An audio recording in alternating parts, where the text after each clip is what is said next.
Bonjour et bienvenue à Mix-moi ça où on célèbre la chose qui nous réunit le plus et la chose qu'on a tous en commun et c'est la bouffe. Je m'appelle Florence Sidney et aujourd'hui on va célébrer la poutine.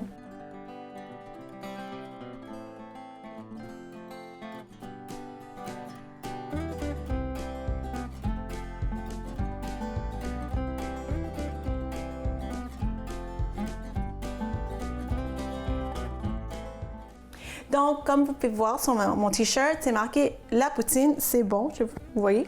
La poutine, c'est bon. Puis oui, effectivement, c'est bon. Même je suis diététiste, nutritionniste, mais moi, j'aime ça, la poutine. Pourquoi? Parce que dans notre alimentation équilibrée, on peut manger vraiment n'importe quoi avec modération. Puis la poutine, c'est quelque chose que moi j'aime, c'est réconfortant, c'est typiquement québécois, on aime ça. Puis ça pourrait être un repas santé. Oui, c'est vrai. Donc, comment on va faire ça? Aujourd'hui, une petite modification, une petite variation santé. Donc, on va utiliser la patate. Oui, poutine, ça contient la patate.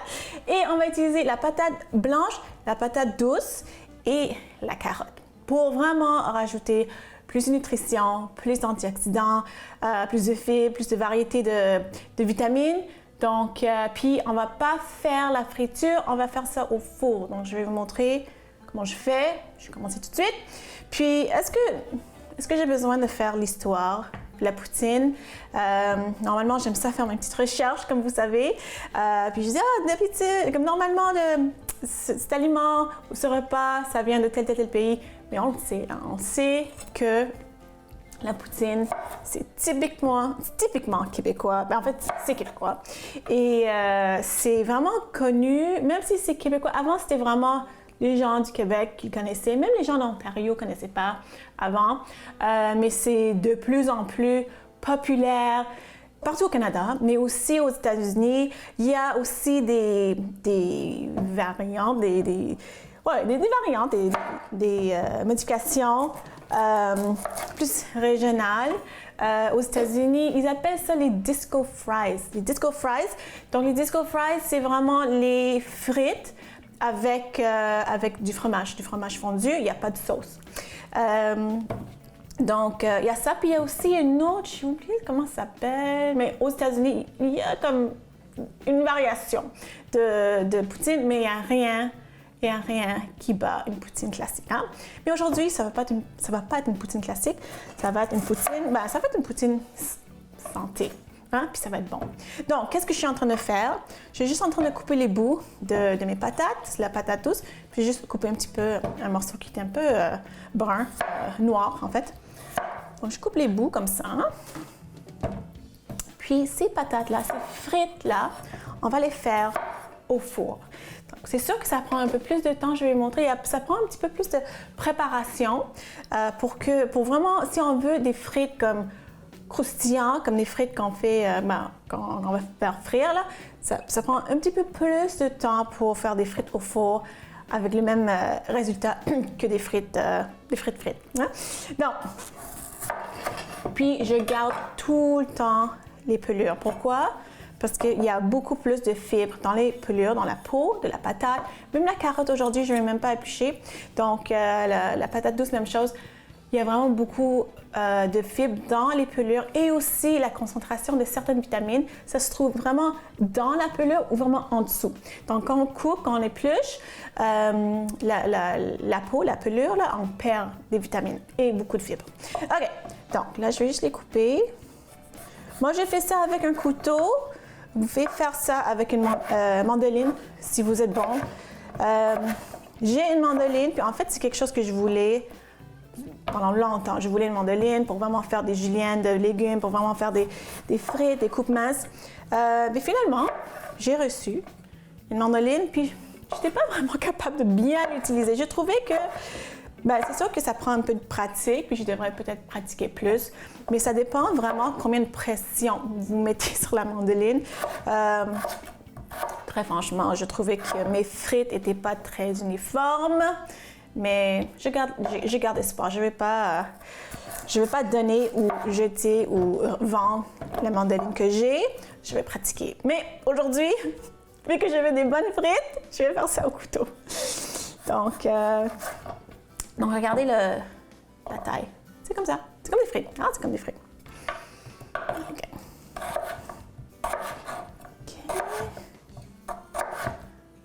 Voilà. Et pourquoi j'ai un bol d'eau à côté de moi? Je vais vous dire, je vais le mettre tout de suite. C'est ça, c'est le secret numéro 1. OK? Pour des frites au four, il faut les faire tremper. Il faut les faire tremper pendant à peu près, en fait, une demi-heure, 1 heure, ce serait même mieux. Vraiment pour enlever les amidons. Les amidons, parce que sinon, ça fait des frites un petit peu comme gluants, collants des fois. Donc, quand on enlève les amidons, ça fait des frites vraiment plus croquantes. Hein? Donc, on va les faire frire, on va les faire tremper pendant à peu près 1 heure. OK, donc ça, c'est la patate blanche. Je vais faire la patate douce. Puis vous pouvez essayer, j'ai pas essayé, jamais essayé. Jamais essayé avec la betterave, mais vous pouvez essayer avec la betterave parce que n'importe quel légume racine, ça se prépare assez, c'est vraiment similaire, comme des patates, topinambour, betterave. Donc, vous pouvez essayer.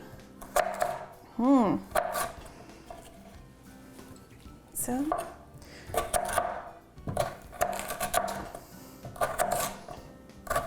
Donc aujourd'hui, c'est juste patate blanche, patate douce et carotte. Donc on a un peu d'orange, un peu de blanc. Oh, OK. Presque terminé ici.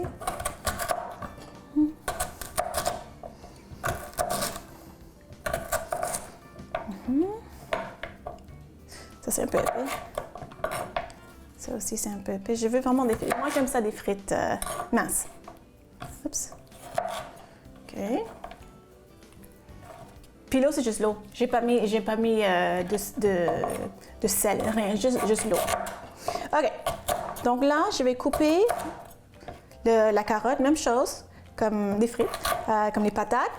Je vais faire tremper, puis au retour de la pause, on va continuer à célébrer notre poutine. À tout de suite.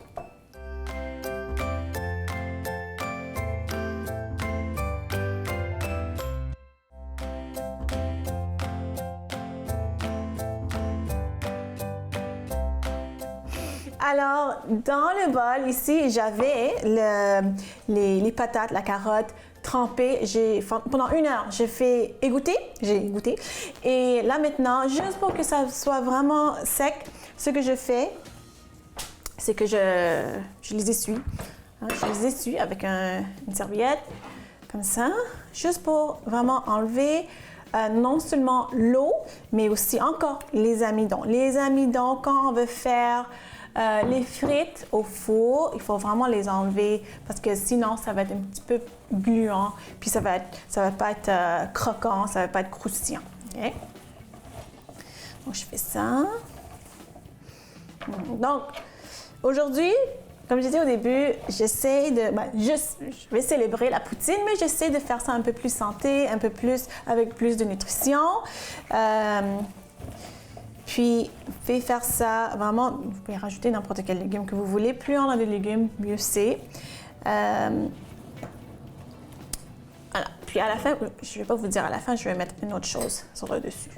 Je ne vais pas vous dire, c'est notre secret pour rajouter encore plus de nutrition, antioxydants et un peu plus de goût aussi. Donc, notre fameuse recette, notre fameux plat de poutine, typiquement québécois, là, qu'on adore. C'est vraiment connu un petit peu partout. La poutine elle-même, pas les disco fries, pas les variations américaines. Là, c'est vraiment, les gens connaissent la poutine, puis les gens savent que c'est un repas réconfortant, puis ils savent que c'est un repas facile à faire, pas cher aussi. Et vraiment, je pense qu'il y a un petit peu partout qui commence à avoir des restaurants. Je sais qu'une amie à moi, née ici, son frère a ouvert un restaurant de poutine en Californie, puis apparemment ça a fait fureur. C'est super occupé tout le temps. Puis partout dans le monde maintenant. Je sais qu'en France aussi, c'est très populaire. Mais très populaire, c'est de plus en plus populaire. OK, donc là, j'ai les patates, les légumes racines, la carotte qui sont égouttées, sont séchées, c'est bien. Comment on va les assaisonner? En fait, on peut les mettre au four comme ça. avec un peu d'huile, sel, poivre, mais vous me connaissez, moi j'aime ça mettre la saveur partout. Donc ici, j'ai un plaque à biscuits avec un papier parchemin et je vais les assaisonner avec, donc, sel, poivre, comme d'habitude. Sel, poivre, beaucoup de poivre. Moi, j'aime ça l'origan. Beaucoup. Et je vais hacher l'ail. Vous pouvez mettre la poudre d'ail, ça fait la même chose, mais j'aime ça mettre l'ail frais. Parce que quand ça cuit au four, non seulement ça donne un goût grillé, mais les sucres naturels sortent. Donc, ça donne vraiment un autre niveau de goût comparé à la poudre d'ail. Okay? Donc, combien de gousses que j'ai ici? J'ai comme 5 gousses d'ail. Puis, vous les hacher finement. Comme ça. Puis, OK. Donc, je vais vous expliquer comment on va les faire cuire. Comme je disais au début, faire les frites au four, ça prend un petit peu plus de temps puis de préparation comparé à des frites. Les frites, parce qu'on fait la grosse friture. Donc, on a fait tremper, on a égoutté, on a séché. Ça, c'est vraiment pour avoir des frites au four comme parfait. Là, maintenant, on va les assaisonner. Si vous ne voulez pas les assaisonner, vous pouvez sauter cette étape. Donc, on va mettre l'huile. OK, on va mettre l'huile. Le four est préchauffé à 375. Okay? Ce qu'on va faire, on va les faire cuire sur la plaque à biscuits pendant une demi-heure. Puis après ça, on va les comme mélanger un petit peu sur la plaque, les retourner, puis encore au four pendant une demi-heure à 375. Okay? Donc, ça prend du temps. Les frites dans l'huile, ça prend quoi? 10 minutes, là? Les frites au four, ça prend plus que ça. Allez, donc, pour l'huile, j'utilise l'huile d'olive. Vous pouvez utiliser l'huile de canola, l'huile végétale. Puis encore, on utilise nos mains. Puis il faut vraiment que tout soit enrobé. Oups, comme ça.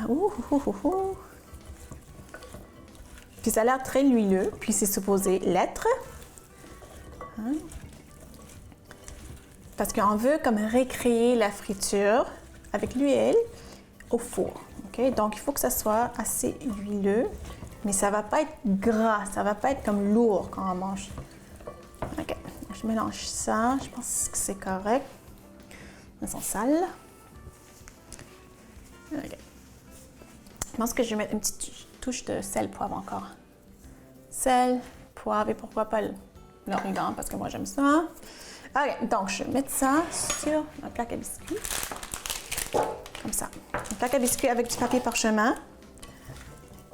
Moi, quand je fais des frites comme ça, je préfère utiliser le papier parchemin comparé au papier d'aluminium. Je trouve que le papier d'aluminium, des fois, ça peut coller. Même si on met de l'huile, des fois, ça peut coller. OK. Mettre ça ici. Oups. Comme ça. OK. Puis on met tout, même s'il y a de l'huile qui reste au fond, on met tout. Puis les gousses d'ail hachées, on met tout.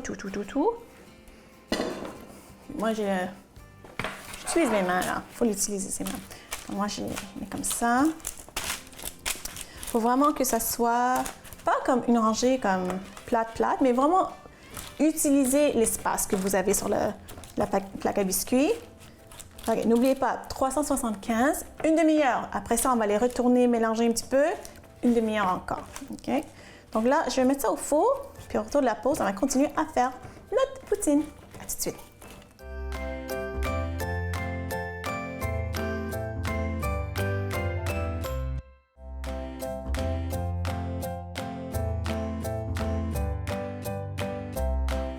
Alors, les frites sont au four, sont en train de faire un petit bain de soleil au four.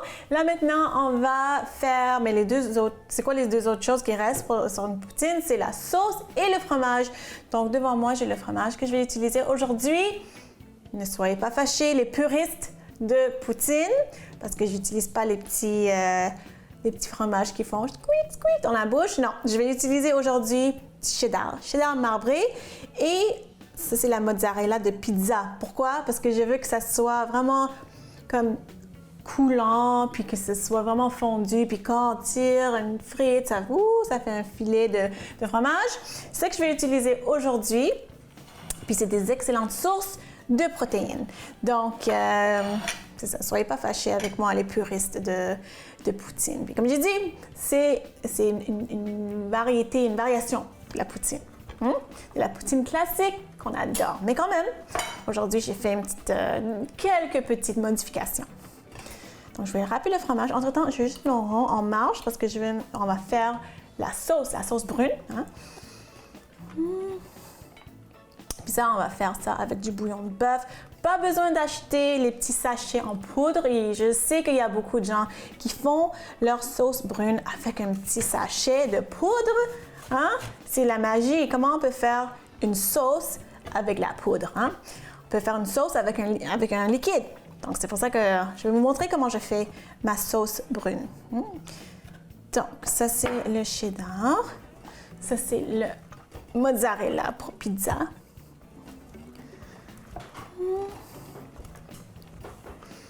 J'ai déjà vu des recettes, puis peut-être je vais essayer un jour, de poutine avec le fromage bleu. Puis moi, j'aime ça, le fromage bleu, parce que ça sent fort, ça goûte fort. Puis je pense que le mélange fromage bleu avec des frites, avec des patates, je pense que ça serait un bon mélange. Donc, c'est à essayer.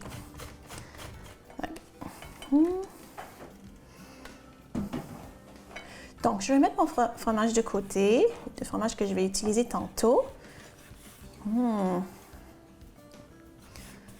OK, mettre ça de côté. Là, pour faire notre sauce brune, donc je vais vous montrer comment je fais. Je prends une petite casserole. Je vais mettre du beurre. On va commencer à faire un roux. Donc, un roux, c'est vraiment un mélange de beurre et farine. C'est quelque chose qu'on utilise vraiment pour épaissir une sauce, un liquide. Puis le liquide qu'on va utiliser, c'est du bouillon de bœuf. C'est réduit en sodium.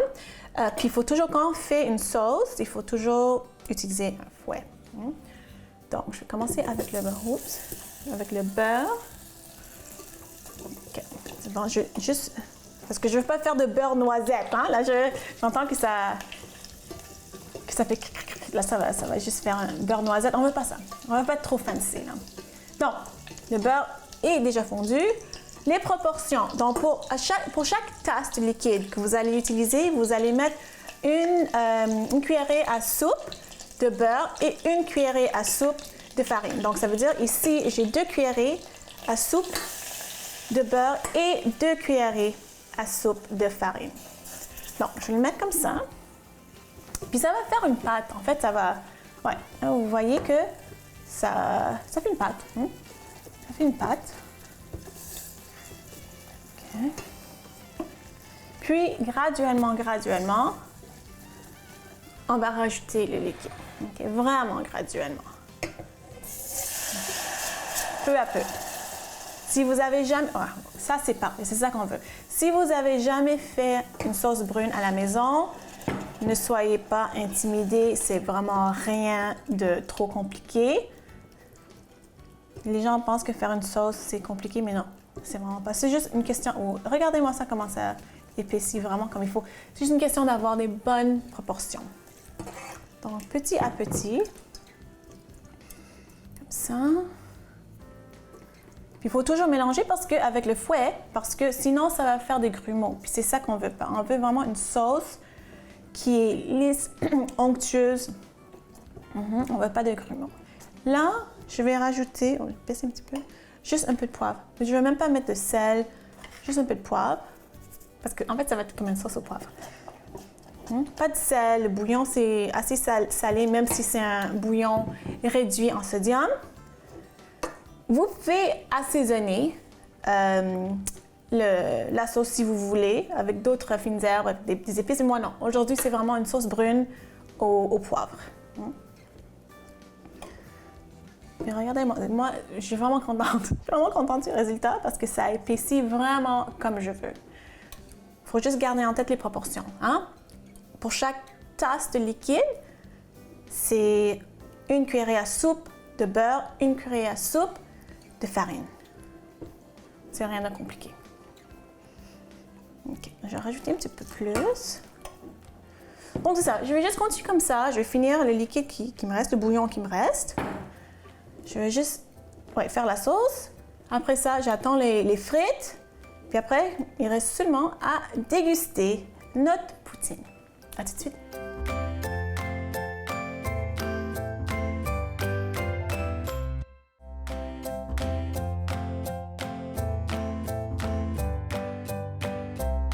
Alors, tous les éléments pour ma poutine sont là. Regardez-moi ça, les frites santé au four. Je vois les carottes, je vois la patate douce. Ouais, c'est bon, ça va être excellent. Alors, j'ai dit que j'allais mettre une petite touche de santé, une petite touche d'antioxydants. C'est ça que je vais faire. Je vais faire un genre de grémolata, mais pas vraiment. C'est juste des fines herbes. Donc, coriandre, persil, puis zeste de citron sur le dessus. Je vais mettre ça après. Parce que je trouve que ça donne un petit peu de fraîcheur. Même si c'est pas frit, même si c'est pas de la grosse friture, c'est pas trop lourd. Moi, j'aime ça rajouter un petit peu de fraîcheur à cette poutine qui est comme une variante de la poutine traditionnelle. On va mettre ça comme ça. Ouais, c'est bon. C'est bon. OK. Donc là, regardez-moi une belle patate. La sauce brune est juste parfaite. Je vais mettre mon mélange de fromage, donc cheddar et mozzarella pour pizza. C'est vraiment, ça va vraiment faire des filets là, de fromage. Wouhou! Donc, on va prendre une louche comme ça. Wouhou! Qui n'aime pas ça, la poutine, hein? Voilà, c'est bon. OK, et sur le dessus, juste pour faire un peu de fraîcheur, notre grémolata. Comme ça, c'est bon. OK, j'ai hâte. Je vais mélanger le tout, juste pour avoir un peu de tout. Sauce, fromage, les persils, les fines herbes. OK, on y va. Oups.